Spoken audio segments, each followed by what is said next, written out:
Hey, hi, hello, welcome back to my channel. I'm Jesse, and in today's reading vlog, I'm letting BOOKTUBER'S Book Unhauls control my TBR. I picked out 3 BOOKTUBERs who have done book unhauls somewhat recently. I'm going to be scrolling through their book unhauls, trying to find a book that I hopefully have on my physical TBR, read the books, and see if I feel a similar way. Would I want to unhaul the book, or do I want to keep it? Is it a keeper? We're going to find out throughout this video. I'm really hoping to find books that I own in these videos, because while I've been loving going to my library lately, one of my biggest goals this year was to decrease my physical TBR, and I have been doing a pretty good job of that when it comes to unhauling books, but I haven't been like reading my physical books as much. I feel like I've just been like hyper fixated on my library this year and my library books, which is not a bad thing. Like, I love my newfound love for the library, but I just want to decrease the amount of unread books that I have on my shelves. The booktuber I'm starting out with is Liv from Liv's Library. If you have not checked out her channel yet, I will link it down below in the description.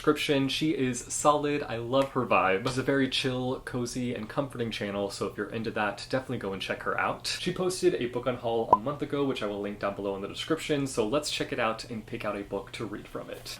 Okay, I found myself in a bit of a situation here. There are 2 books in her book unhaul that I have. Actually, there was 3 books, because there's one book that I actually really loved. It was one of my favorite books. You've reached Sam, it's okay, Liv, I forgive you for getting rid of it. The other 2 options are Raybearer and Sleeping Giants. The situation that I found myself in here, though, is that I am not really in the mood for Raybearer, and I've been wanting to reread Sleeping Giants for a very long time, so I feel like I'm leaning towards Sleeping Giants, even though it doesn't make sense to read this, because, again, my goal is to decrease my physical TBR, but I think my solution is that if I choose this route, which I'm going to choose this route, that I'm just going to read the entire trilogy. So I guess this is me committing to a trilogy, which is not what I signed up for, but I feel like it just makes sense to do it this way. I'll reread this book and then carry on immediately with books 2 and books 3. That way I am kind of locking myself into committing to this trilogy, and I will actually finish it and find out what happens in the end. Instead of just rereading the first book and continuing to put off the rest of the trilogy,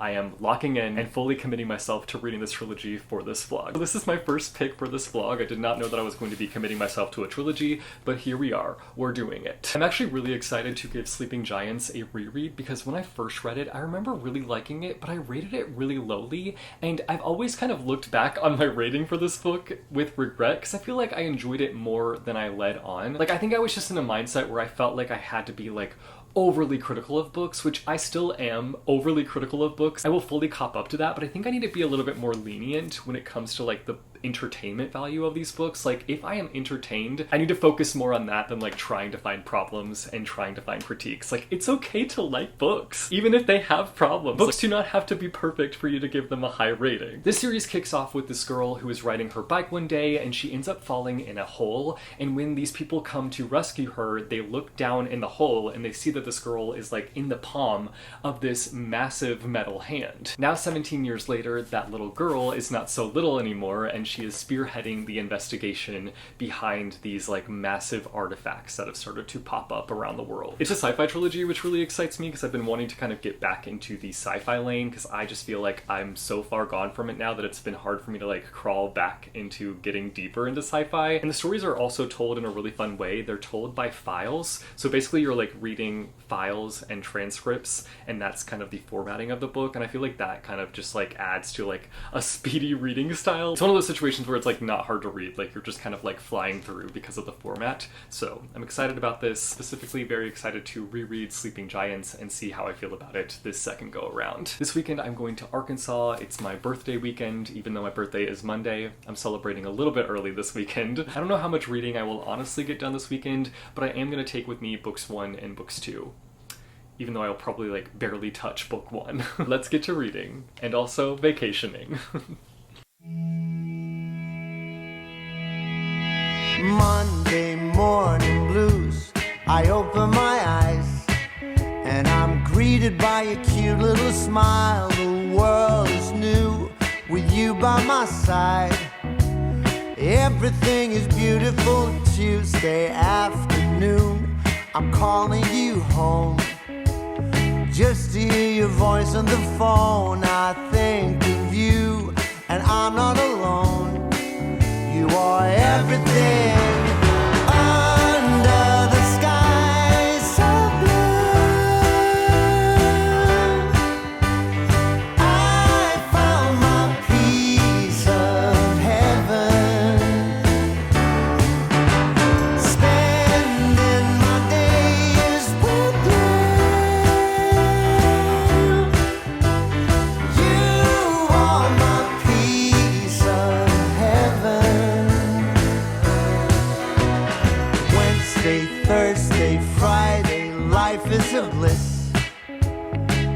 waking up with you in my arms. I've got it all and nothing's amiss. Did I read it all over the weekend? Nope.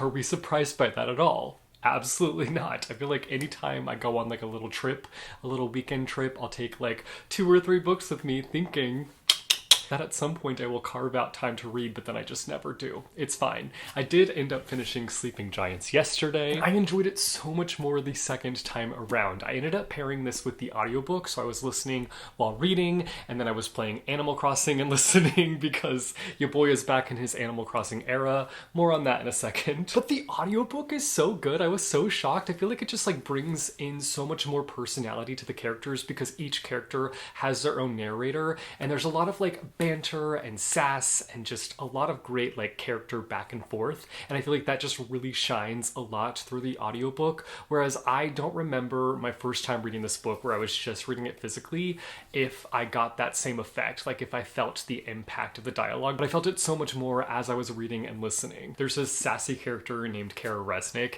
and I felt like the audiobook did a really great job of like making her more likable in the audiobook, because I remember when I was reading it with my eyeballs for the first time that like her character in particular kind of gave off like unlikable character vibes, which is not a bad thing, but I felt like the like way that the narrator approached her voice just kind of like made that edginess feel a little bit more humorous, feel a little bit more lighter than it does when you're just reading it with your eyeballs. So I thought that that was just like an interesting experience to like have the audiobook almost like shape the story in a different way. So I highly recommend the audiobook. Also, like the format of this book, it is like a back and forth interview situation. There's news articles and there's also like journal clippings. And I feel like the kind of interview style really lends well to the audiobook anyway. I feel like what this book does best is sort of the initial intrigue. Like you are just on board immediately with the mystery and you want to know more. You want to know the truth behind these giant metal figures that are popping up around the world. And you also just want to know like why these weird happenings are occurring with these metal objects. So I feel like that's what it really does best. Like once you like start the book, it like really hooks you right away. While I do like the format, I like the style of writing, it does make me wonder like what this book would be like if it was told in a much more normal structure, told in a much more normal narrative style. Again, I have nothing against like the interview style, and I think that it works well for this book. I also feel like it just helps with the pacing a lot. Like you were just flying through this book as you're reading it because of the fact that it is like pretty straightforward, but it does make me wonder if it would be like elevated if it was just told in a normal way. But we will never find out, obviously. This is one of those books where by the end of it, you're still kind of getting a feel for the characters. You're not really diving deep into their backgrounds throughout this book. Like, you're not really getting their histories. You're kind of only touching the surface when it comes to that. You're mostly learning who they are through the choices that they make, which is honestly very telling about the characters. Like, I think you can tell a lot about a person by the decisions that they make. For me, the story did kind of lose its flow towards the end, but like leading up to that point, it was pretty solid. It was pretty rapid. And again, that thread of intrigue is pretty much sewed throughout the whole story. So that is like what's like pulling you to reach the end. Like you just want to know more. I'm still very invested. I just noticed a bit of a lull in the story towards the end, and I'm excited to see where Waking Gods takes us in book 2. I'm interested to see if this will fall under second book slump or if it will be better than the first book. I don't know. We're gonna find out together. I ended up giving Sleeping Giants a 4 out of 5 stars. I'm glad that I gave this a reread because I really thoroughly enjoyed it this second go around. Again, I enjoyed it the first time that I read it, but I feel like I was just in an era on BookTuber where I was being like overly critical, which I still am overly critical, but I'm a lot better about being like, this book was fun. Like, can I just have fun? Can I just be like, this book was fun? So anyway, I'm gonna share some of the gifts that I got over the weekend. I don't want to like show every little thing that I got, but I've got a few things that I want to share with you guys. I got some books that I'm excited about. First up here, I got this book called Dreadful. It has stunning sprayed edges. It's bad enough waking up in a half-destroyed evil wizard's workshop with no eyebrows, no memories, and no idea how long you have before the dread lord, whomever shows up to murder you horribly and then turn your skull into a goblet or something. I'm excited about this one. Sounds great. Then this one is called The Whisperwicks, The Labyrinth of Lost and Found. This also has really pretty sprayed edges. This is a middle grade story. It's about a boy who does not believe in magic, but then receives this doll in the mail, and the doll turns into a bird and leads him to this magical world. I have quite a few middle grade books now that I desperately need to get around to. We went to this bookshop in Arkansas that's one of my favorites. It's called Pearls. I highly recommend it if you're in the area. And I didn't pick up any books because obviously I got some books. I don't need to buy more books, but I did see these really cute bookmarks and I had to have them. First up, we've got this dog reading one and it's got a little mouse on it. It's so cute. It just looks so cozy. I had to have it. Then we've got this dragon sleeping on a pile of books. And then this cute frog one. He's just out on a stroll. I love it. So adorable. And then finally, my friends got me this Animal Crossing Lego set. This is actually what like made me want to get back into my Animal Crossing era, because the second I opened this, just like all the good memories I have playing Animal Crossing came flooding in. So I started a whole new island. This is my third time starting a new island, so wish me luck. I kind of just want to play it the way that you're like supposed to play Animal Crossing, even though there's really no right way to play it, but like I do want to just take it day by day and just kind of play it casually, whereas I used to like grind. Like I would do all the things all day, every day, morning and night. I would be on my Animal Crossing island grinding, but I'm gonna kind of pull back and just like play it in a more chill way. I think I might put this together at some point throughout this vlog. Those are just some of the gifts that I got over the weekend. I think I have more things coming in from some friends over the next few days, so I might share that with you guys. I am now gonna be diving into Waking Gods. I have a live stream in about 50 minutes with my channel members, and I'm hoping to make quite a bit of progress with Waking Gods. I will update you guys once I've finished with it. Alright, I finished Waking Gods, and dare I say, I liked it more than Sleeping Giants. I don't know if it's because this was like fresh and new from top to bottom, whereas when I was reading Sleeping Giants, I had obviously read it before, so it wasn't as new, it wasn't as fresh, and a lot of it was familiar. Like I remembered a lot of Sleeping Giants. Like as I was reading it, I was surprised by how much I was recalling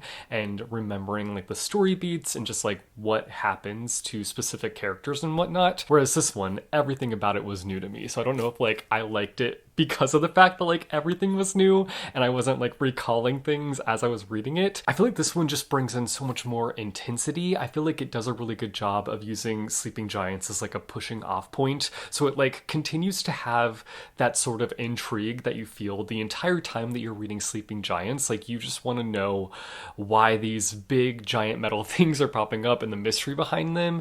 And I feel like it does a good job of like pushing off of that and maintaining the intrigue, but also bringing in intensity, bringing in these like fast-paced action scenes, and then also bringing in a very emotional layer as well. There is a thing that happens in here that left me like devastated, like full on devastated. My eyes are getting moist even thinking about it, but something happens to a character in here that just broke me and destroyed me. Even though I love when authors play out their books in a realistic way, I still can't help but be like, ouch, ouch, ouch. It did take me a moment to get invested in this one, whereas with Sleeping Giants, I feel like it's really easy to get invested early on because of just the intrigue and the mystery. This one was much more gradual, but you hit a point where you're just like fully tucked into the story, and soon enough, you'll have your heart being broken by the things that happen. At least that's what happened with me. And I think in comparing this book to the first book, the stakes just feel a lot higher in this one and a lot more intense as well. There's so many scenes that just like had my heart racing and just had me nervous. But because of that, like I had a hard time putting it down. Like I was just like flipping through pages, trying to see what happened, making sure that my faves were okay.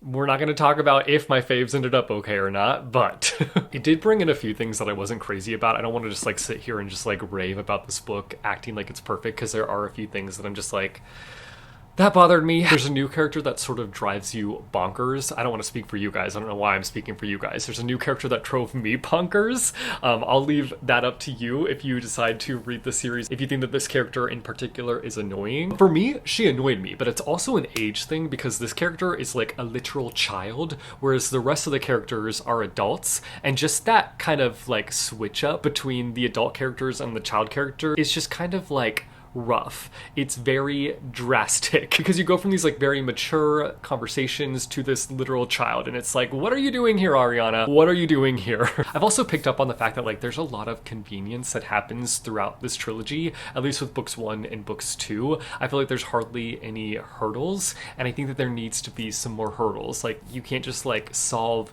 these really complex things so easily. Because of those things, I did knock it a star, and I landed at a 4 out of 5 stars with this book, but I still loved it more than Sleeping Giants. I am immediately turning around and jumping into Only Human, the final book in the trilogy. Look at me go, sticking out a trilogy to the end. Back to back to back too? Who am I? Have I turned over a new leaf?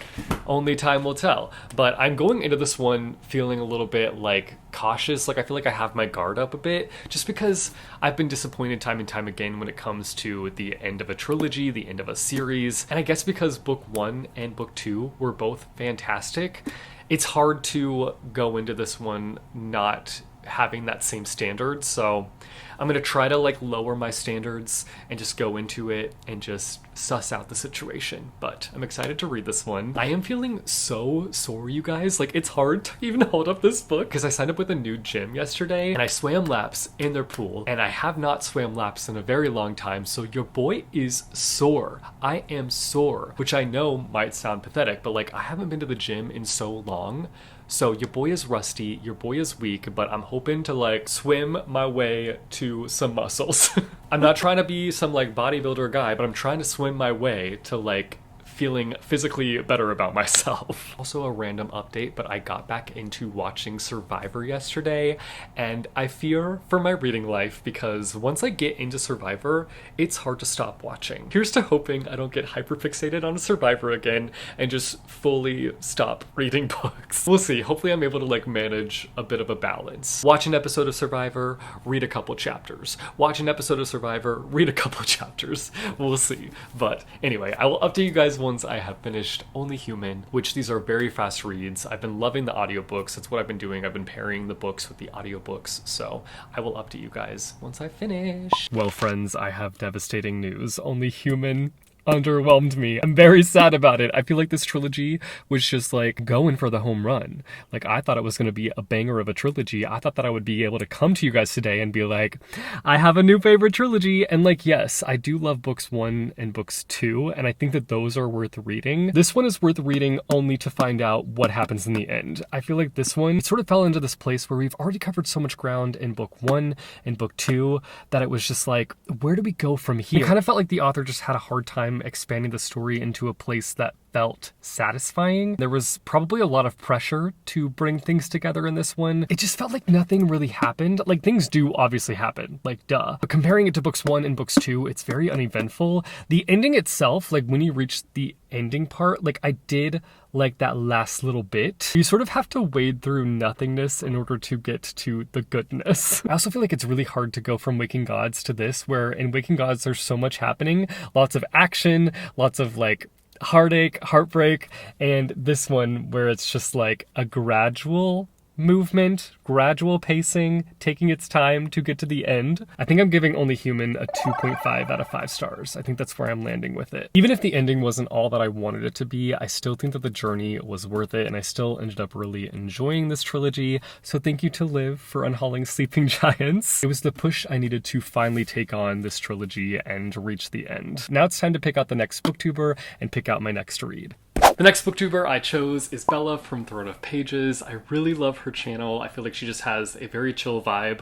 Honestly, a similar vibe to Liv's channel. In fact, I feel like I accidentally chose 3 very chill, cozy channels. I guess I'm just in the mood for some chill, cozy content. I feel like if you like reading vlogs and if you like annotation vlogs, you'll really enjoy Bella's channel, so I will link it down below in the description. I'm going to be picking a book from this book on haul that they posted a month ago. Again, fingers crossed that I find a book in this video that I own. That way I don't have to use the library and I don't have to buy a book. Let's see what we find. Okay, I'm honestly a little shocked to see this book be unhauled just because I've heard so many amazing things about it, and it's honestly been a book that I've been wanting to read for the longest time, so I'm excited that it like was pushed up my TBR because of this video concept. But the book in question is Crying in Hmart. This is a book that I have not heard any negative things about, honestly. The one thing that I've heard about it is that it makes people cry and that it's devastating. So can't wait for that. I don't remember the last time I cried while reading a book, but I feel like it's harder for me to cry while reading a book for some reason. Maybe that says something about me, I'm not sure, but I'm very excited to read this. This is a memoir, and I'm pretty familiar with this author, actually. I've listened to their band's music. Any other Japanese breakfast fans out there? It covers a lot of different topics and different things that our author has been through. So her career with music and the struggle that came with that, her mother's illness and how she put her life on pause to kind of be there with her mom and support her mom. It touches on her Korean identity and how at one point in her life she kind of like severed ties with it and how she like came back to it. And of course it touches on her journey of facing grief head on, which is one of my favorite topics to explore in books. But I will say, normally when I'm reading about grief, it's a fiction situation. So I'm wondering if like the non-fiction aspect of it being a real death that has occurred, will mess with my emotions more. I'm intrigued. I'm intrigued to find out what that experience is going to be like. It's time to get reading. I'm definitely going to be like listening to the audiobook for this one because the author themselves partakes in narrating it. So I just feel like that would be a good way to consume this book. Let's get to reading.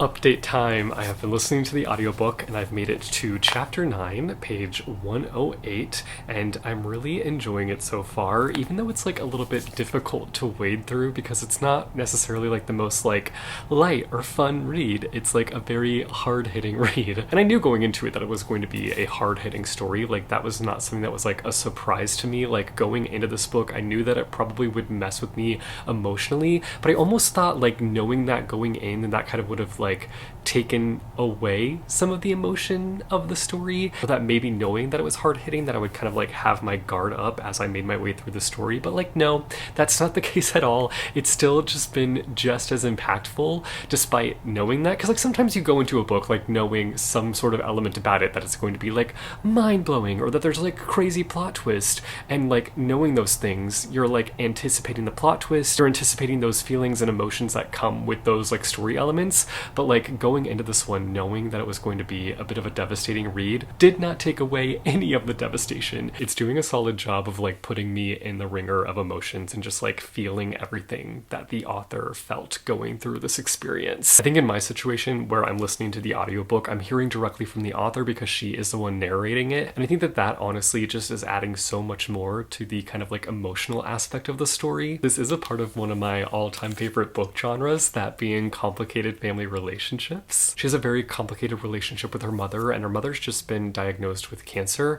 And so that kind of kicks off this very complex grieving process. When I was in high school, my mom was diagnosed with breast cancer. And so I've been on that whole like cancer journey, and it's just like bringing a lot of like flashbacks. Obviously my journey does not compare to the journey that this author has been on with their mother, but it still is just like bringing up like memories and things that I feel like I kind of like suppressed. So that element of it is a lot, but I am really enjoying it. It does feel at times like I am reading somebody's very well-written journal, and so it almost feels a little bit like invasive, almost like, should I be reading this? And I'm honestly glad that this author did decide to kind of like take on writing this story, because I feel like it was probably very therapeutic for them, but I also feel like this book is probably therapeutic for other people too that are reading it. I'm mostly bringing up the cancer journey because like that's what I relate to a lot, but there's also other things tucked away in this story. But I'm really enjoying it. I'm going to continue listening to my audiobook. I think I'm going to listen to my audiobook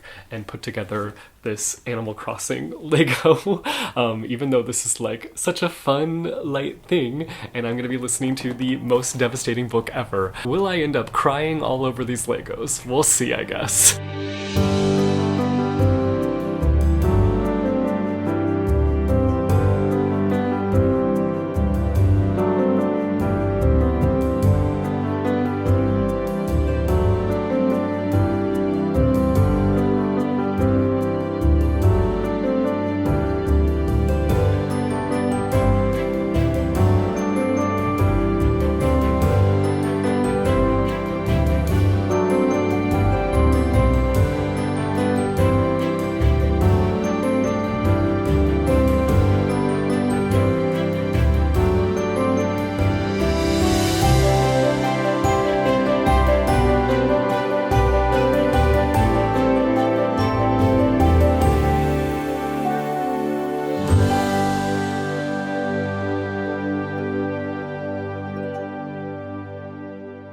I just finished reading Crying in Hmart, listening to the audiobook, and it's a full-on 5 out of 5 stars for me. Oh my god, so much better than I even expected it to be. I feel like I went into it just a little bit hesitant just because of the fact that like it was very hyped. I've heard nothing but good things about it. I was going in a little bit cautious, but it was one that I've been wanting to read for a very long time because I knew it would be a book that like covered a lot of topics that I find interesting, and it just was so good. Like I am joining the group of people who have nothing but good things to say about this book. It was emotional at times, it was hopeful at times, it was a little funny at times. The writing was so good, so honest, so raw.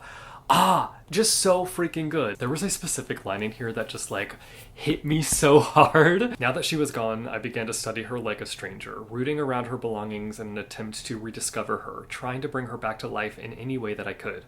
In my grief, I was desperate to construe the slightest thing as a sign. Just that line where she says, trying to bring her back to life in any way that I could, I so related to. I feel like anytime that I have lost somebody, I've like tried to keep them alive in different ways. Like alive, obviously, like more so alive in my mind, of like chasing down memories or looking at photographs and just like doing the best that I can to not forget that person. And I feel like that's a great way to like find comfort when you are grieving. So I love this book. I feel like I can understand why somebody might unhaul this book. I'm not exactly sure why Bella got rid of this book, but the concept of this video is not trying to like track down why booktubers unhauled these books. I'm just using it as like a fun prompt to pick out my next reads. But I could see several reasons as to why somebody might unhaul this book. Maybe they just aren't into memoirs and have a hard time with them, or it's just like too emotional to keep. Like I am going to be reminded of the emotions of this book every time that I look at it. So I could see that being a reason somebody unhauls it. I don't know Bella's specific reasons. I'm not looking to like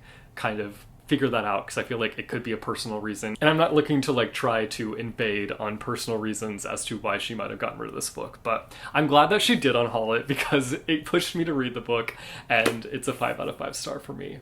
Oh my god, I loved it so much. I highly recommend it. I finished the Animal Crossing Lego. It's so cute. It's not gonna live here on my bookshelf. I think I'm gonna put it like on top of my bookshelf potentially, because I have another Lego set that I did up there. It's like a treehouse Lego moment next to my Magic Treehouse books. So I feel like I need to put this on top of my bookshelf and get all the Animal Crossing manga. I have the first volume. This right here, I think that there's quite a few volumes out now, so I think it'd be fun to like put them all together and display them next to the Lego set up on top of my bookshelf. I also want to read these at some point too, but I feel like they are like younger middle grade reads. Anyway, it's time to pick out the next booktuber and my next read. And the last booktuber that I chose for this fun little video concept is Mina from Mina Reads. I love Mina's content. I love her personality. I don't necessarily know if we have the same taste in books, which is honestly why I want to read one of her unhauled books, because if she's getting rid of a book, that probably means that she didn't like that book, and so it might be a book that I like. I just feel like her and I just have different preferences, which is not a bad thing, obviously. It doesn't mean she has better taste than I do. It doesn't mean that I have better taste than she does. We just have differing taste. So that just has me eager to read one of her unhauled books. A couple years ago, I included Mina in a video where I read BookTuber's worst books of like 2022 maybe, and she is responsible for getting me into the romance genre. Before that, I was like a full-blown romance hater, which I look back on that like time in my life with like a little bit of cringe, because just because I had a few bad experiences with romance books does not mean that like every romance book ever is gonna suck. So I should have been more like open-minded back then, but I just wasn't. I had been burned time and time again by romance books, and then reading a romance book that she hated actually like opened my mind to the genre and all the possibilities. And I've since read quite a few good romance books. So thank you, Mina, for getting me into the romance genre. Her most recent book on haul was 6 months ago, so I'm gonna watch it and see if I can find a title that I own. If not, we're taking a trip to the bookstore or the library. Library first, then bookstore. Okay, there was a book in her unhaul that I have been meaning to read for a very long time now, but I've honestly been a little bit wary because I had talked about this book in a video and I had gotten some comments of people kind of expressing the fact that they didn't enjoy it, which, you know, kind of bumped it down on my TBR a little bit, but it is a book that I've been wanting to read for a very long time and I've been very intrigued by it. The book in question is Light from Uncommon Stars. The concept for this one, Sounds so good. I'm so excited about it. But I am fearful of the fact that like maybe that's what people didn't like about it. Like maybe it has like a really amazing sounding concept, but like the execution wasn't that great. So it's about this girl who has made a deal with the devil, and in order for her to escape damnation, she must lure in 7 other violinists, I think. Yeah, 7 other violin prodigies to trade their souls for success. Like, does that not just like have you like on the edge of your seat? Like, I want to read this book immediately. So I am excited to read it. But again, the expectations are low. I'm going in with very low expectations, which might be a good idea to go into this book with low expectations, because I just haven't heard the best things, but who knows? Maybe I'll be an oddball. Maybe I'll be not like all the other girls and I'll really enjoy it. Before I get to reading, my bestie sent me a birthday package, so of course I gotta open it. My friend Tori sent me a package, and something tells me there's tea in here. I don't know what about it is telling me there's tea in here, but I think there might be tea in here. I have recently like reignited a love for tea. My bestie Tori is like obsessed with tea, and she was telling me about David's tea, so I assume she sent me some tea. I love the packaging. Oh, should I open the card first? I feel like I should open the card first. Aww, thank you for the card, Tori. Now I will proceed in opening this. These are so cool. It's not showing up as pretty on camera, but like it's so cool and so pretty. Wow, this is so fancy. Another one. Not sure what this one is. It's a tea steeper. I actually don't have one of these. That's so nice. And it looks like from the demonstration, you put it on top here. I'm gonna have to look up like a tutorial or something. I'm excited about this. And of course she got me some tea. It looks like there's like 12 different flavors in here, which is awesome. My recent favorite has been chamomile tea, but I've been wanting to like kind of broaden my horizons and try new things. So I feel like this will be the way to get me to do that. A little sampler moment. Oh my God, it smells so good. I could just sniff this all day. Screw sniffing books. I'm just gonna sniff this tea. Oh my God, so good. And lastly, we've got bubble tea magnets. You're joking. I'm gonna be putting these on my fridge immediately. Oh, so cute. Oh my gosh, I'm obsessed. I'm obsessed. I'm not even doing a good job of showing you. Look, how cute is that? Focus on the bubble tea. Focus on the bubble tea. Oh my God, thank you, Tori. These are so cute. That's it for the unboxing. Thank you, Tori. And let's get to reading, shall we? I'm sorry if you can hear my car running, but I need some air conditioning because it's hot outside. I say as I'm wearing a long sleeve shirt, but I have a bit of an update for you guys. I have read to chapter 22, page 207, and I fear that Mina was correct in unhauling this book. I'm pretty sure I'm heading towards unhaul territory with this book, which makes me really sad. And I actually was just curious, like what the overall rating was on Goodreads. I don't know why, but recently, as I've been reading books, I've just been like curious about what the overall rating is. I don't know if it's because I just like am curious where I'm gonna land with it, but it has a pretty high overall rating, which I think it has like a 4-star rating. So it is working for quite a few people, but I don't know if I'm gonna be one of those people where it works. I feel like it's not really expanding on the concept that I wanted it to expand on. There's a lot going on here. There's a lot of different story threads. One of the story threads that I didn't know about actually follows a trans girl, and I'm really enjoying that perspective. I feel like that one is going to be the most fulfilling, honestly, by the end of it. Everything else, I don't know how I feel. Like, it just feels like there's a little bit too much going on in terms of like all the different things that are happening. And I really think that this story could have benefited on honing in on one storyline. It's not that I don't think books with like lots of storylines work, but I feel like they just need to like mix together well, and I don't know that the things going on in here are mixing well together. And it feels like there's some storylines that are just stronger than other storylines, and the ones that are not as strong are obviously like falling at the wayside. So while I do feel like I'm heading towards unhaul territory with this, I don't feel like I'm heading towards DNF territory. Like, I'm still enjoying it enough. And the trans character in particular, like, I'm really enjoying following her story. There was a moment in here that almost made me sob. There's a scene where this character is talking to her and trying to cheer her up. It reads, "I saw her smiling as we passed by earlier. Really? I didn't notice. That's why I'm telling you now. That's what you look for. A friendly face, a supportive glance. That's whom you hold on to. That's whom you play to when on stage. It doesn't change a terrible situation, but it can help you survive it." Just that little moment of like hope and supportiveness and kind of like bringing light to a terrible situation, because there was like a little bit of a situation here that was not great, but this character is like trying to just like help her find the good. And I don't feel like it's like a toxic positivity situation, but it's more so just like trying to recognize the good when you're going through tough things, and like trying to find those people that are going to support you. So there are little moments like that sprinkled throughout this book that I really love. It's also like a very well written book. Like, I really love the writing style. It's kind of my vibe. I'm kind of into it. But again, I just don't know that the plot is strong enough to be like a banger by the end of it. You know, I don't see it heading in that way, in that direction. But if things change, I will definitely update you. I would love for like the last little chunk of this book to come in and surprise me completely. Like, that would be so exciting for me. I think that switch up would just make me so happy, but I don't foresee that being the direction this book takes. But again, I will keep you guys in the know. I will keep you guys updated.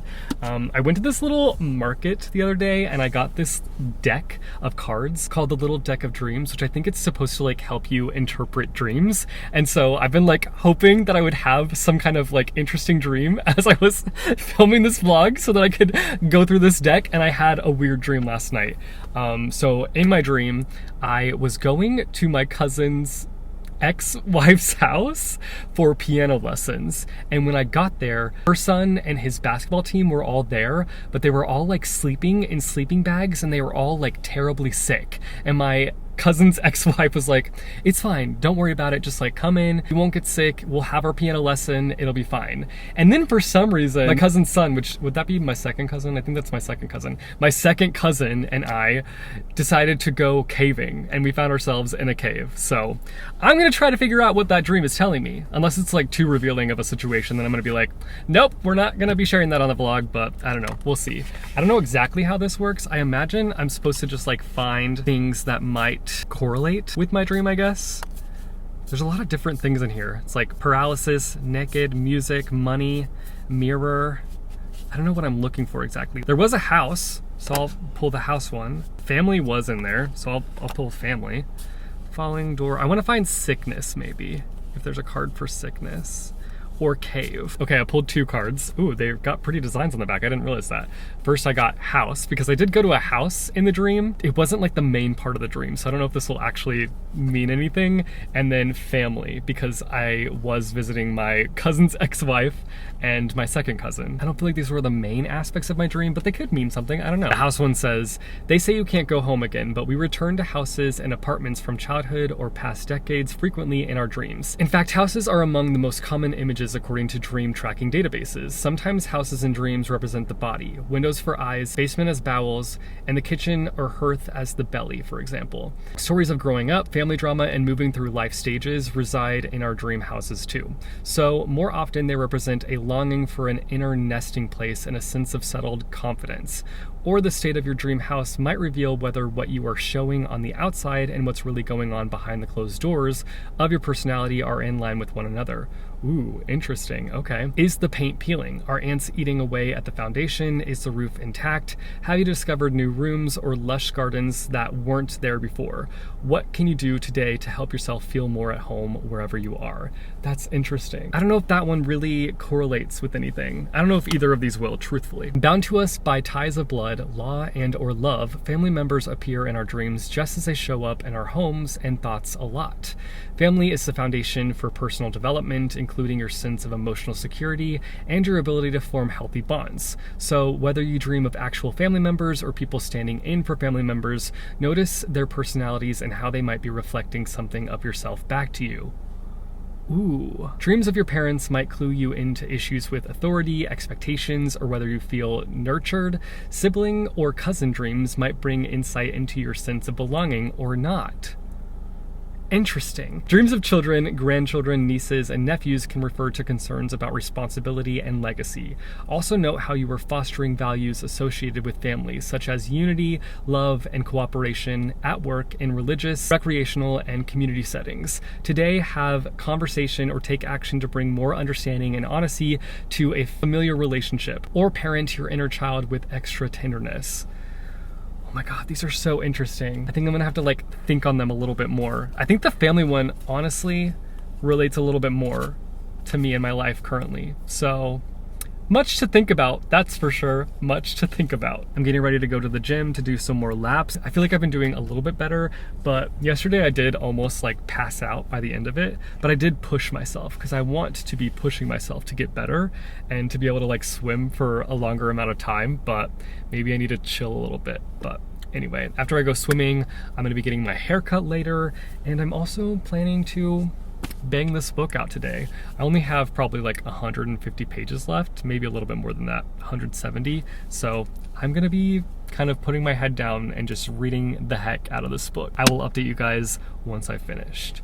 I'm back from swimming, I'm back from my haircut, and I'm back from finishing Light from Uncommon Stars. Unfortunately, I feel like I am going to be joining Mina in unhauling this book. I'm leaving this book feeling really mixed because Katrina's story is so good. Like, I loved following Katrina's journey in particular within this book, but there's two other storylines running alongside Katrina's storyline, and I just felt like Katrina's was the strongest, and I could have just done without those other two storylines. Like, I would have been so satisfied had we just been following Katrina's story, but unfortunately that was not the case. Like, I think if this book was solely following her story and her journey, I think I would have landed on a 5-star rating with this book. So it's sad to think that like the other two storylines just kind of like swayed me into a territory where I just don't want to keep this book anymore. I'm probably landing on a 2.5-star rating with this book. It's definitely an interesting story, and there's just so much going on. So it is one of those reads where it's like never boring because